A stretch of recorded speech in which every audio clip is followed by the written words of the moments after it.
नमस्कार। Balkrishna competitive exam की daily current affairs में आप सभी का स्वागत है। चलिए आज का पहला प्रश्न देखते हैं। भारत सऊदी अरब रणनीतिक साझेदारी परिषद के संदर्भ में निम्नलिखित कथनों पर विचार कीजिए। कथन 1, परिषद का नेतृत्व भारत के प्रधानमंत्री और क्राउन प्रिंस मोहम्मद करेंगे। कथन 2, परिषद की बैठक वर्ष में एक बार होगी। कथन 3, ब्रिटेन और फ्रांस के बाद भारत तीसरे देश हैं जिसके साथ सऊदी अरब ने ऐसी रणनीतिक साझेदारी बनाई है। उपर्युक्त में से कितने कथन सही है या हैं? ऑप्शन ए केवल 1, ऑप्शन बी केवल 2, ऑप्शन सी सभी 3, ऑप्शन डी कोई भी नहीं। इस प्रश्न का सही जवाब है ऑप्शन ए केवल 1 कथन सत्य है। व्याख्या देखते हैं। हाल ही में भारत सऊदी अरब रणनीतिक साझेदारी परिषद यानी कि SPC की पहली शिखर स्तरीय बैठक की सह अध्यक्षता सऊदी अरब के क्राउन प्रिंस मोहम्मद बिन सलमान अल सऊद और भारत के प्रधानमंत्री नरेंद्र मोदी ने की। परिषद की एक वर्ष में 2 बार बैठक होगी।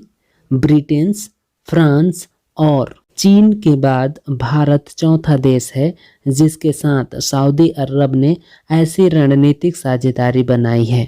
रणनीतिक साझेदारी परिषद का उद्देश्य अनिवार्य रूप से 2019 में स्थापित भारत सऊदी संबंधों को चलाने के लिए एक उच्च स्तरीय परिषद शुरू करना था, अतः केवल कथन 1 सही है।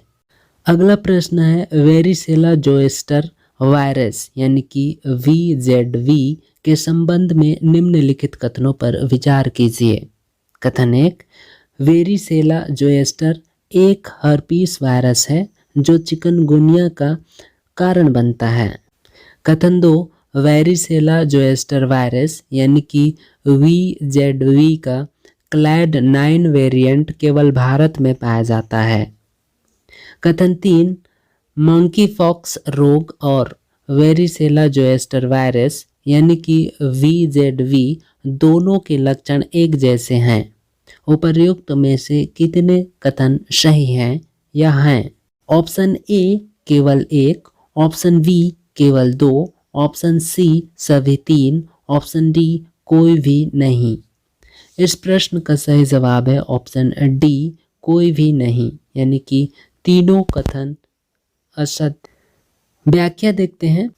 हाल ही में Indian council of medical research national institute of virology यानी कि ICMR NIV ने पहली बार भारत में वेरिसेला जोस्टर वायरस यानी कि VZV के क्लैड 9 वेरिएंट की मौजूदगी पाई है।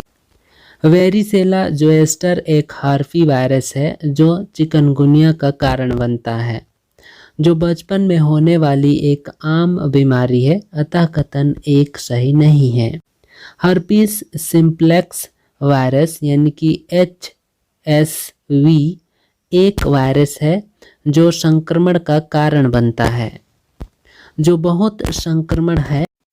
हर्पिक्स जोस्टर जिसे आमतौर पर सिंगल्स के रूप में जाना जाता है, वेरिसेला जोस्टर वायरस के पुनर्संक्रियण के कारण होता है। Indian council of medical research national institute of virology के वैज्ञानिकों ने देश में पहली बार वेरिसेला जोस्टर वायरस के क्लैड 9 वेरिएंट की मौजूदगी पाई है।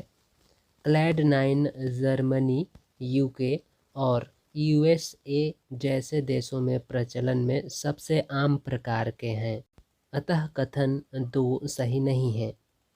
एमपॉक्स रोग के लक्षणों को अक्सर VZV समझ लिया जाता है क्योंकि इसकी नैदानिक प्रस्तुति अक्सर एक दूसरे से मिलती जुलती होती है। मंकी पॉक्स रोग और वेरिसेला जोस्टर वायरस के लक्षण अलग अलग होते हैं। चिकन पॉक्स पैदा करने वाले वेरिसेला जोस्टर वायरस का सबसे विशिष्ट लक्षण त्वचा पर खुजली, छाले जैसे दाने हैं। एमपॉक्स के लक्षण में बुखार, सिर दर्द, शरीर में दर्द, सूजी हुई लिम्फा नोडल्स और दाने शामिल हैं, अतः कथन 3 सही नहीं है। इस प्रकार इस प्रश्न का सही जवाब है ऑप्शन डी, यानी तीनों कथन असत्य है। अगला प्रश्न है, ई कचरा प्रबंधन नियम 2022 के संदर्भ में निम्नलिखित कथनों पर विचार कीजिए। कथन 1, यह ई कचरे के पुनर्चक्रण की प्रक्रिया को डिजिटल बनाता है और अर्थव्यवस्था में ई कचरे की आवाजाही को अधिक दृढ़ता प्रदान करता है। कथन 2, नियमों में एमएसएमई विकास अधिनियम 2006 में परिभाषित अनुसार विनिर्माण, नवीनीकरण और सूक्ष्म उद्योग शामिल हैं। उपर्युक्त में से कौन सा या से कथन सही है या है? ऑप्शन ए केवल 1, ऑप्शन बी केवल 2, ऑप्शन सी 1 और 2 दोनों, ऑप्शन डी न तो 1 और न ही 2। इस प्रश्न का सही जवाब है ऑप्शन ए, केवल 1 कथन सत्य है। इसकी व्याख्या देखते हैं। ई अपशिष्ट प्रबंधन नियम 2022 प्रक्रिया को डिजिटल बनाने में सहायता प्रदान करता है और अर्थव्यवस्था में ई कचरे की आवाजाही को अधिक दृढ़ता प्रदान करता है, अतः कथन 1 सही है। ये नियम अनुसूची 1 में सूचीबद्ध ई कचरे या इलेक्ट्रिकल और इलेक्ट्रॉनिक उपकरणों के निर्माण, बिक्री, हस्ताक्षरण, खरीद, नवीनीकरण, निराकरण, रिसाइक्लिंग और प्रसंस्करण में शामिल प्रत्येक निर्माता, डिसमेंटलर और रिसाइकलर को कवर करता है। ये नियम निम्नलिखित को कवर नहीं करता है। बैटरी अवशिष्ट प्रबंधन नियम 2022 के तहत कवर की गई अवशिष्ट बैटरियाँ, प्लास्टिक अवशिष्ट प्रबंधन नियम 2016 के तहत कवर किए गए प्लास्टिक की पैकेजिंग, सूक्ष्म, लघु और मध्यम उद्यमी विकास अधिनियम 2006 में परिभाषित सूक्ष्म, परमाणु ऊर्जा अधिनियम 1962 के प्रावधानों के तहत कवर किए गए रेडियो सक्रिय अवशिष्ट, अतः कथन 2 सही नहीं है। इस प्रकार इस प्रश्न का सही जवाब है ऑप्शन ए, केवल 1 कथन सत्य है। अगला प्रश्न है, जेन ड्राइव तकनीक के संबंध में निम्नलिखित कथनों पर विचार कीजिए। कथन 1, यह जीन को संशोधित करने की एक आनुवांशिक इंजीनियरिंग तकनीक है। कथन 2, यह मलेरिया पैदा करने वाली मच्छरों के उन्मूलन में सहायता कर सकता है।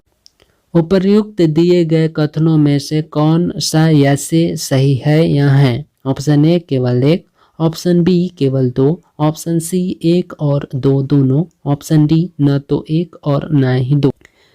इस प्रश्न का सही जवाब है ऑप्शन सी, 1 और 2 दोनों कथन सही हैं। व्याख्या पे आते हैं।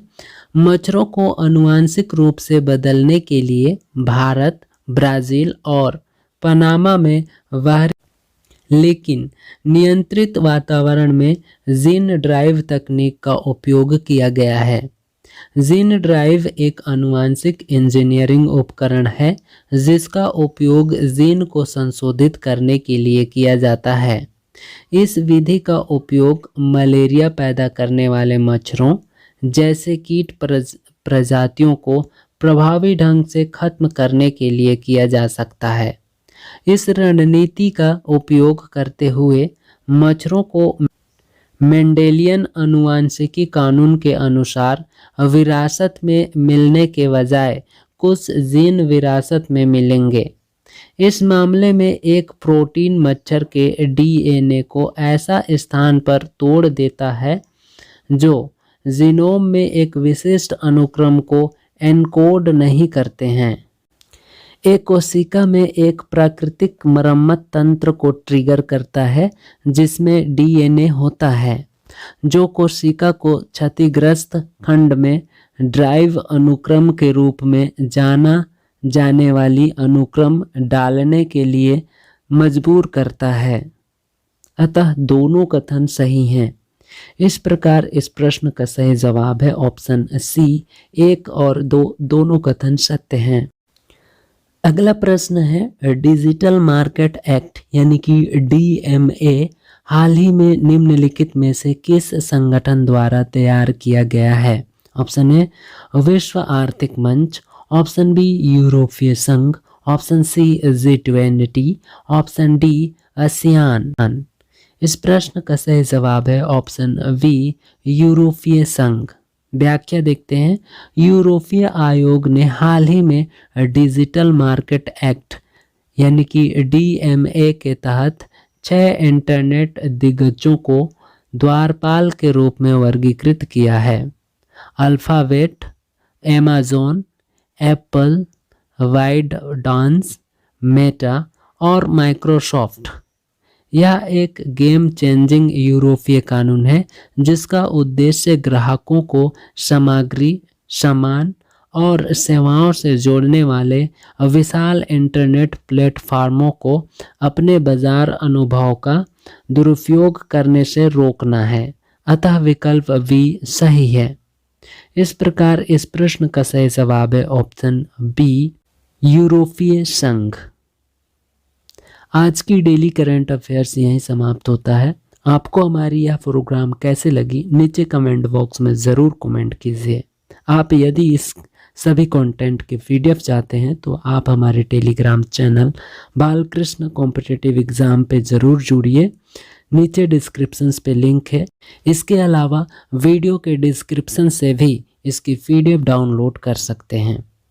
हमारे साथ अंत तक बने रहने के लिए बहुत बहुत धन्यवाद।